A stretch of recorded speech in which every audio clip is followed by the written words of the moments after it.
Sa nakaraang video ay natapos tayo kung saan ay madali lamang na natalo ni Yuun ang kanilang Lord at isa sa mga miyembro ng Blue Heaven Society. Matapos na mabigyan ito ng ating bida ng isang malakas na electric shock sa kanyang katawan, ay nawalan naman ito ng malay. Matapos ay iniangat ito ni Yuun at inutusan si Heobong na dalhin niya ang isang ito at panatilihing buhay, na sinang-ayunan naman nito. Matapos ay nanginginig naman sa takot ang iba pang mga kasamahan nito, nang sabihin ng ating bida na ngayon ay sila naman ang kanyang isusunod. Sa nangyari ay mabilis naman na nagtakbuhan ang mga ito at sinasabi na magmadali silang magsipagtakas sa isang halimaw na ito at iwan na ang kanilang mga sandata. Sabi naman dito ni Yuun na magandang ideya ang ginawa ng mga ito, kaya naman ay agad nitong kinontrol ang mga sandata na kanilang iniwan. Agad naman na ini-activate nito ang self-targeting mode ng nanomachine sa 63 na mga nasandata na kanyang na-control. Nang matapos na ma-lock ang mga target, ay agad naman na nagsisugod ang mga sandata sa mga papatakbo na mga bandido. Sa isip naman ng mga ito na ang ganitong pangyayari ay sa panaginip lamang nila makikita, na hindi rin nagtagal gamit ang isang kumpas ng ating bida ay isa-isang tumama ang mga sandata sa kanila. Sabi naman dito ng isa na saan naman kaya nanggaling ang isang halimaw na ito, kaya naman ay nag-utos ito sa iba pa niyang nakaligtas na mga kasamahan na kalagan ang mga kadena at gumawa ng distansya sa halimaw na ito, dahil wala itong magagawa na kahit ano sa kanila kapag ang core energy nito ay naubos na. Matapos ay sumunod naman dito ang kanyang mga kasama at pilit na pinuputol ang mga kadena na nakalagay sa kanilang barko. Nakita naman ito ng ating bida at sinabi nito na kung ito ang nais ng mga ito na mangyari ay tutulungan na niya ang mga ito, at agad naman na inatake ito ni Yuun at matagumpay na nakalas ang kadena sa pagkakakapit nito. Sa nangyari ay napahiwalay naman ang ibang barko sa pagkakakapit nito sa kinaroroonan nila Yuun. Sabi ng isa na gumana ang kanyang plano ngunit napapatanong naman siya na kung bakit naman sila tinulungan ng halimaw na ito, dahil walang dahilan para hayaan niya pa sila na mabuhay. Nang bigla naman na nagsipag-ulanan ng mga sandata mula sa kinaroroonan ni Yuun sa mga barko ng mga ito, nagtataka naman sila na kung paanong umabot hanggang sa kinaroroonan nila ang mga ito. Kaya naman ay nag-utos ang isa na iaakyat na nila ang angkla upang makaalis sila sa lugar na ito, ngunit sabi naman ng isa na hindi maari dahil sa ang kanilang barko ay labis ng napinsala. Sa nangyari ay napaluhod na lang ito habang pinapanood ang mga nangyayari sa kanyang paligid. Sabi nito na tapos na ang lahat dahil hindi nito alam kung may paraan pa para makaalis sila dito ng buhay, at ito pala ang itsura ng isang impyerno, at di rin nagtagal ay tumama na sa kanya ang huling espada bilang siya na lamang ang tanging natitira sa kanila. Nang matapos na mapaslang ang lahat ng mga bandido sa barko, ay namamangha naman si Heobong sa ating bida.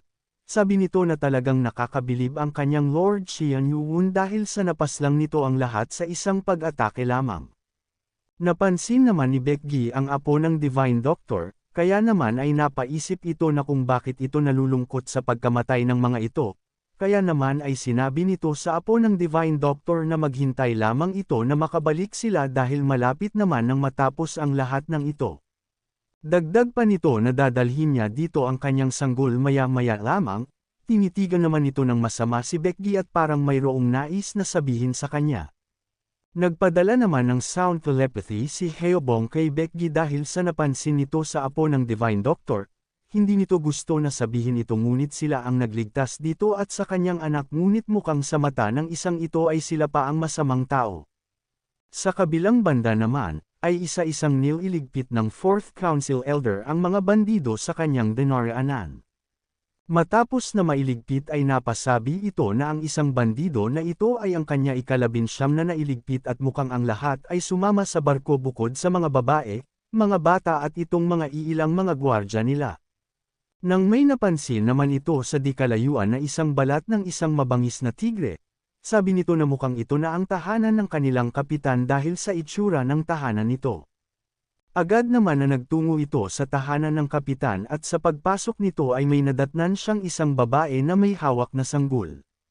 Sa nangyari ay natakot naman ito sa pagpasok ng 4th Council Elder dito kaya naman ay agad nitong ini-activate ang mute pressure point nito upang hindi na magsanhi ng ingay sa paligid.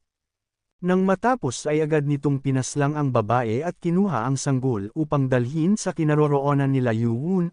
Humihingi naman ito ng tawad dito dahil sa hindi niya maaring buhayin pa ito dahil sa nakita nito ang kanyang muka. Matapos ay pinatulog nito ang sanggol dahil sa hindi ito maaring mag-ingay habang papatakas siya sa lugar na ito. Nang matapos ay mabilis naman na itong umalis sa lugar ng tahimik, ngunit bigla naman itong nagulat at napahinto, dahil sa nakita nito sa mga barko na kinaroroonan nila Yuwon.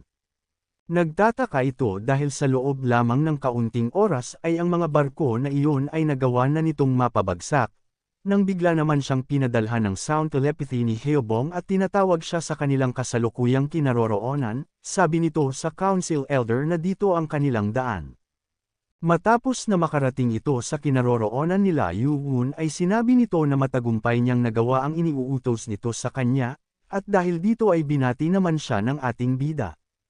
Nang may napansin naman ito, sabi nito na sigurado siya na kagagawan ito ng kanilang Lord Xian Yuwon kaya nagawang maitali at mabihag nila ang isang ito.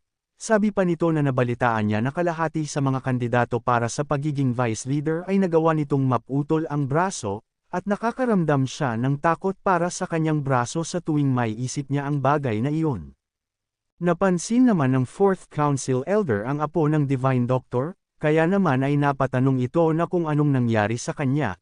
Sabi naman dito ni Yuwon na hindi siya sigurado dahil sa hindi pa nito inaalis ang kanyang mute pressure points dahil sa mukha itong galit na galit, at tinitignan lamang sila nito na parang gusto silang paslangin. Kaya naman ay agad na lumapit ang 4th Council Elder dito at sinabi na nagawa na nitong makuha ang kanyang anak. Matapos ay sinabi ni Yuwon na sa tingin niya ay maari nang alisin ng Council Elder ang pressure points nito, na sinang-ayunan naman niya. Nang matapos na matanggal ang mute pressure point nito, ay bigla naman siyang sumigaw ng malakas. Sa nangyari ay agad naman na tinakpan ng Council Elder ang bibig nito at tinatanong kung anong ginagawa nito. Dagdag pa ng Council Elder na kung sisigaw ito ulit ay ibabalik nito ang kanyang mute pressure point. Agad naman na tumahimik ito, ngunit maya-maya lamang ay sinabi nito na pinaslang nila ang kanyang asawa, at tingin ba ng mga ito na mapapatawad niya sila? Kung umabot ka na sa parte ng video na ito ay maari lamang na i-click ang like at super thanks sa baba bilang pagsuporta. Maraming salamat. Sa lugar naman ng mga bandido ay may isang lalaki na kumakatok. Lumabas naman dito ang isang babae at tinatanong kung bakit kumakatok ito sa 10 oras na ng gabi, ngunit tinitigan lang siya nito. Kaya naman ay napatanong ang babae kung anong nais nito sa kanya. Sumagot naman ito at hinahanap ang apo ng Divine Doctor. Sabi naman ng babae na sigurado siya na ito ay nasa isa sa mga barko na nasa ilog. Nang malaman nito ang kinaroroonan ng apo ng Divine Doctor ay mabait naman na nagpasalamat ito, nang matapos ay agad naman nang umalis ang lalaki. Ang Blue Heaven Society ay isang sekretong organisasyon ng Orthodox faction, at sinasabi na nagawa ang samahan na ito upang maging asul ang kalangitan o upang magkaroon ng pangkalahatang kapayapaan. Ito ay pinamumunuan ng society leader na sinusundan ng 5 matataas, ang Heaven's Master, Earth Master, Human Master, Yin Master, at ng Yang Master. Ang Blue Heaven Society ay binubuo ng mga martial artist ng Orthodox faction. Ang kanilang layunin ay ang paslangin ang mga taong tumalikod sa moral ng kanilang Orthodox faction, upang makabuo ng isang makatwirang mundo. Sabi ng kanilang bihag na ito ang lahat patungkol sa organisasyon ng Blue Heaven Society. Napasabi naman dito ang 4th Council Elder na hindi niya inaasahan na ang ganitong pagkapatas na society ay parte ang Orthodox faction. Sabi naman ni Heobong na talagang nababaliw na ang mga ito. Dagdag pa nito na naiintindihan niya kung ito ay tungkol lamang sa Orthodox faction, ngunit ang paslangin ang lahat ng may kinalaman sa unorthodox sect at sa demonic cult, ay talagang nahihibang na ang mga ito. Sabi naman dito ni Becky na walang pake ang mga ito sa proseso hanggat nakukuha ng mga ito ang resulta na kanilang inaasahan, at hindi sila karapat-dapat na maging parte ng Orthodox faction. Napaisip naman ang ating bida na ang Heaven, Earth, Human, Yin at Yang ay talagang isang ideya na pang-Orthodox sect, kaya naman ay nagtanong ulit dito ang ating bida na kung ang 5 matataas ba ng Blue Heaven Society ay may pagkakasunod-sunod sa kanilang mga posisyon. Sumagot naman ito na walang mataas bukod sa kanilang society leader dahil ang lahat ay pantay-pantay pagdating sa kapangyarihan sa posisyon. Kaya naman ay sinabi ni Yuwon na pangalanan niya ang mga ito. Sa nangyari ay pilit naman itong nilalabanan ang epekto ng gamot na ipinainom sa kanya upang umamin. Kaya naman ay napaisip dito si Yuwon, na nagawa na nitong mapahina ang dantian nito. Ngunit dahil sa nasa mataas na level ito ay mayroon itong malakas na pag-iisip, sabi nito na binigyan niya na ito ng mas madaming truth serum di kagaya ng iba, ngunit nasa maayos pa din itong estado. Bigla naman itong sumagot at sinabi na ang Heaven Master ay si Nam Gangyung, ang Earth Master naman ay ang leader ng Wudang Sect, ang Wudang Best Sword, ang Yin Master naman ay mula sa Sichuan Tang Clan, Tang Pilsen, at nang sasabihin na nito ang Yang Master ay bigla naman na may kakaibang nangyayari dito. Sabi naman ng nanomachine na tingin nito ay ang dami ng truth serum na ibinigay dito ay naapektuhan ng husto ang kanyang utak. Sabi naman dito ni Yuwon na mukhang nilalabanan pa din ng isang ito ang epekto ng gamot sa kanya. Nagpatuloy naman ito sa pagsasalita. Sabi nito na ang Yang Master ay ang leader ng Habakpang Clan, Pangwol. Sabi naman ng nanomachine na ang paghinga nito ay humihina na, kaya naman ay biglang nabahala dito si Yuwon. Sabi nito na wala ng dahilan para gawin pa ito dahil sa sira na ang dantian niya, ngunit kailangan pa niya na matagalan pa ito hanggang sa malaman niya kung sino ang kanilang pinuno. Kaya naman ay agad na nagtanong si Yuwon dito na kung sino ang kanilang society leader. Sumagot naman ito na ang pagkakakilanlan ng society leader ay tanging ang Heaven Master lamang ang nakakaalam. Matapos ay bigla naman na itong nawala ng hininga. Kinumpirma naman ito ng 4th Council Elder at sinabi na totoong wala na itong buhay. Sabi ni Yuwon na tingin niya na tanging si Nam Gangyung lang ang tanging nakakakilala kung sino ang society leader. Sinang-ayunan naman ito ng 4th Council Elder. Sabi nito na magandang impormasyon na ang nakuha nila, ngunit mahirap na mahanap kung sino ba talaga ito. Sabi pa nito na ang Wudang Best Sword at ang Sichuan Tang Clan leader na si Tang Pilsen ay madali lamang, ngunit si Nam Gangyan ay hindi. Tinatawag itong Divine Mandator Swordsman, at isa siya sa pinuno ng 5 Great Clan. Bukod pa doon, ay siya ang ikatlo sa mga master ng 17 master ng Orthodox Sect Faction Murim Alliance, at siya ang squad commander ng Demon Slayer Squad, na isang squad kung saan nakatalaga sa pagbibitay sa mga miyembro ng demonic cult na nagagawa nilang mabihag. Sabi ni Yuwon na mukhang mahihirapan sila na matukoy ito ngunit nagawa naman nilang makakuha ng mahalagang impormasyon kaya hindi na din ito masama. Nagpadala naman ito ng sound telepathy sa ating bida, sabi nito na nakaramdam siya ng isang malakas na martial artist sa di kalayuan at tingin niya na mukhang ito ay mula sa Blue Heaven Society. Sinang-ayunan naman ito ng ating bida dahil sa naramdaman niya din ang isang ito. Kaya naman ay agad na sumenyas ang 4th Council Elder sa mga ito na magsipagtahimik, matapos ay nagsabi naman ito na wala namang ibang makakaalam kung sakaling ililigpit nila ang katawan, sigurado siya na malulungkot ang Divine Doctor ngunit kailangan nilang gawin ito. Matapos ay bigla namang natakot ang apo ng Divine Doctor at napapatanong kung papaslangan din ba siya ng mga ito.